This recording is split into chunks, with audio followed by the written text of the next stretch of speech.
एक सच्ची कहानी मासूम शिव भक्त की। शंकर एक अनाथ लड़का था। उसको जंगल में रहने वाले शिकारियों ने पाला था। उसके पास कोई औपचारिक शिक्षा भी नहीं थी।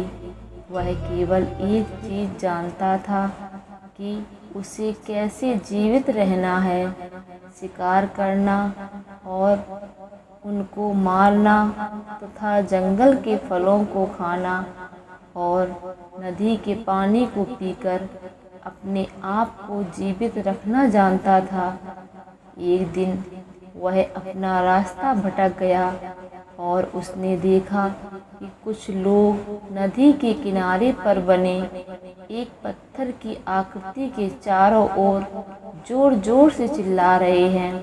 कुछ लोग उस पर फूल, फल और नारियल चढ़ा रहे हैं। शायद उसने सोचा यह कोई मकान होगा जिसमें लोग रहते होंगे, पर यह एक प्राचीन मंदिर था। लेकिन शंकर ने इसे पहले कभी नहीं देखा था, पर इसके बारे में जानने के लिए वह काफ़ी उत्सुक था। उसने तब तक इंतज़ार किया जब तक कि लगभग सभी लोग मंदिर से चले नहीं गए। अंत में एक युवा लड़के को पत्थर की इमारत से बाहर आते देखा और उससे बात करने का फैसला किया। और शंकर ने उससे अपने मन में आए कई सवाल पूछे। उसका पहला प्रश्न था, इस इमारत को क्या कहा जाता है? लोग अपने साथ क्या लाते हैं? फिर उन चीज़ों को अपने साथ लाना और उन्हें अंदर छोड़कर वापस चले जाना, यह क्या है?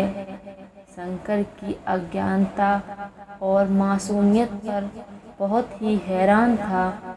उसके सवालों से चकित भी था, पर वह नहीं जानता था कि वह पास के जंगल में रहता है और शिकार करके ही अपना जीवन यापन करता है। लेकिन फिर भी उसने उसके सवालों के जवाब देने की पूरी कोशिश की। उसने शंकर को बताया, यह भगवान शिव का मंदिर है। लोग यहाँ फल फूल चढ़ाने आते हैं। वे शिव भगवान से जो चाहते हैं वह मांगते हैं और शिव उनकी सभी प्रार्थनाओं को सुनते हैं। यह सुनकर शंकर तुरंत मंदिर जाना चाहता था। लड़के ने उसे अंदर का रास्ता दिखाया और शिवलिंग के बारे में बताया। शंकर ने मासूमियत से लड़के से पूछा, यह शिवलिंग क्या चीज़ है और हमें क्या देता है? लड़के ने बताया, हम शिव से जो मांगते हैं वह हमें देता है। हम सब ऐसा मानते हैं। लड़के ने कहा, अब अंधेरा हो रहा है, अब मुझे घर जाना चाहिए। और वह शंकर को वहीं अकेला छोड़कर चला गया। शंकर ने जगते हुए मंदिर में फिर से प्रवेश किया। वह एक कोने में बैठ गया और सोचा, एक पत्थर किसी को वह चीज़ कैसे दे सकता है जो वे चाहते हैं? इसीलिए उसने इसका परीक्षण करने का फैसला किया और उसने पत्थर की प्रतिमा से कहा,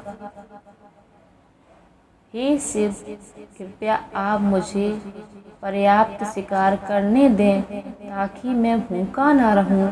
मेरे पास आपको चढ़ाने के लिए कोई फल या फूल नहीं है, लेकिन यदि आप मुझे शिकार देते हैं तो मैं उसे आपके साथ साझा करूंगा।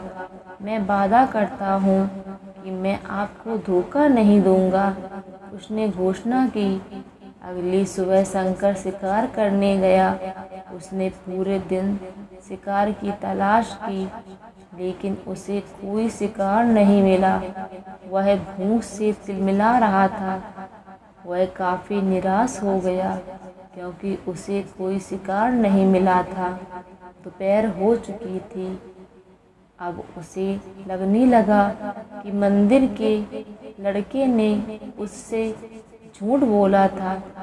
फिर भी उसने शिकार जारी रखा। जैसे ही शाम हुई, उसने 2 खरगोशों को अपने बिल में से आते देखा। शंकर ने उन खरगोशों को मार डाला, क्योंकि उसने शिव भगवान से वादा किया था कि वह अपना शिकार को साझा करेगा। वह मरे हुए खरगोशों में से एक के साथ मंदिर गया। देर हो चुकी थी और मंदिर सुनसान था। शंकर ने मंदिर में प्रवेश किया और जोर से कहा, कृपया आओ और अपना हिस्सा ले लो प्रभु, आपके लिए मैं लाया हूँ। वहाँ वह बैठ गया और अंधेरा होने तक प्रतीक्षा करने लगा, लेकिन भगवान प्रकट नहीं हुए। शंकर को भूख और नींद आने लगी और खरगोश को मंदिर में छोड़ने का फैसला किया। अगली सुबह जब लोग मंदिर पहुँचे तो उन्हें शिवलिंग के सामने मरा हुआ खरगोश मिला। भक्त बहुत परेशान थे। यह यहाँ कौन लाया है? उसने हमारे मंदिर को अपवित्र करने की हिम्मत कैसे की? उन्होंने खरगोश को बाहर फेंक दिया। अगले दिन शंकर अपनी भूख मिटाने के लिए जंगल में शिकार करने गया, लेकिन इस बार उसकी किस्मत अच्छी नहीं थी और उसे शिकार भी नहीं मिला। उसने सोचा, आज रात को मंदिर जाना चाहिए और शिव से पूछना चाहिए कि उनको खरगोश का भोजन कैसा लगा। शंकर यह पूछने के लिए मंदिर गया। जब वह मंदिर पहुंचा तो उसके आश्चर्य का कोई ठिकाना ना रहा। उस रात मंदिर में लोगों की काफ़ी भीड़ थी। शिवरात्रि की रात थी, लेकिन अबोध शिकारी लड़के को इस बारे में कुछ भी पता नहीं था। शंकर ने चारों ओर देखा और उस युवा लड़के को देखा जिसने उसको मंदिर के अंदर शिव से प्रार्थना करने के लिए कहा था। क्योंकि उसे इतने सारे लोगों के आसपास रहने की आदत नहीं थी, उसने वहीं रुकने का फैसला किया और पास के एक बेल के पेड़ पर चढ़ गया। यह एक लंबा इंतजार था और समय बिताने के लिए उसने पेड़ से पत्ते तोड़कर जमीन पर फेंकना शुरू कर दिए। उसे अज्ञात पेड़ के नीचे एक छोटा सा शिवलिंग था, जिसकी पूजा लंबे समय से नहीं की गई थी। शंकर के द्वारा फेंके गए बेल के पत्ते उस शिवलिंग पर गिरे। शंकर भजनों से मंत्रमुग्ध हो गया और धीरे धीरे साथ गाना गाने लगा। मंत्र का जाप शुरू कर दिया। रात भोर में बदल गई और सभी भक्त मंदिर से चले गए। पेड़ से उतरा और मंदिर में प्रवेश किया। उसने देखा कि शिवलिंग की आँखों पर लाल निशान है। वे कुमकुम के थे जो लोगों ने लगाए थे, लेकिन शंकर को यकीन था कि शिव को उनकी आँखों में परेशानी हो रही है। उसने शिव की खेदजनक स्थिति के रूप में जो कुछ भी महसूस किया, उसके लिए उसे बहुत दुख हुआ। वह उनकी मदद करना चाहता था। उसने सोचा, शिव यहाँ अकेले रहते हैं और बीमार होने पर उनकी देखभाल करने वाला कोई नहीं है। जब तक भक्त उनसे मिलने नहीं आते, उन्हें भोजन भी नहीं मिलता। शंकर ने एक रात पहले भक्तों को शिवलिंग पर जल चढ़ाते देखा था। प्रभु को ठंड लग रही होगी, शायद वे कांप रहे हैं। उसने सोचा, आखिरकार वे केवल पत्तियों से ही ढके हुए हैं। तो उसने शिव से पूछा, मेरे स्वामी, मैं आपकी क्या मदद कर सकता हूँ? शायद कुछ खाना या दवा। मैं आपकी सेवा कैसे कर सकता हूँ? शिव ने उसे कोई उत्तर नहीं दिया। शंकर ने सोचा, भगवान वास्तव में बहुत बीमार हैं, क्योंकि वह अब उत्तर देने में भी असमर्थ हैं। वह तुरंत जंगल में गया, कुछ औषधियाँ, जड़ी बूटियाँ लाया और लाल निशान पर उनका लेप लगाया, लेकिन कुछ भी नहीं हुआ। उसने कहा, लगता है कि ये अंधे हो गए हैं। मुझे प्रभु को अपनी एक आँख देनी चाहिए ताकि वह ठीक हो जाएं। यह निश्चित रूप से उन्हें खुश कर देगा। उसका दिल पवित्र था और उसने वहां शिव के हाथ में रखे त्रिशूल को उठाया और त्रिशूल को अपनी दाहिनी आँख की ओर ले गया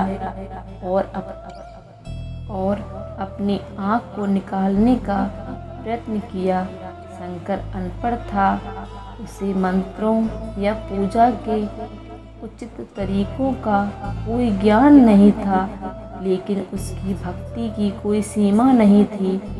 जैसे ही वह अपनी आँख निकालने वाला ही था, शिव और पत्नी पार्वती के साथ प्रकट हुए।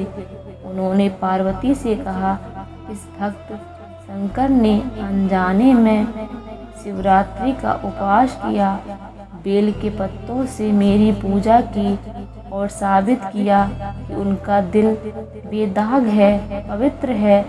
मैं अपने इस भक्त पर काफ़ी प्रसन्न हूँ।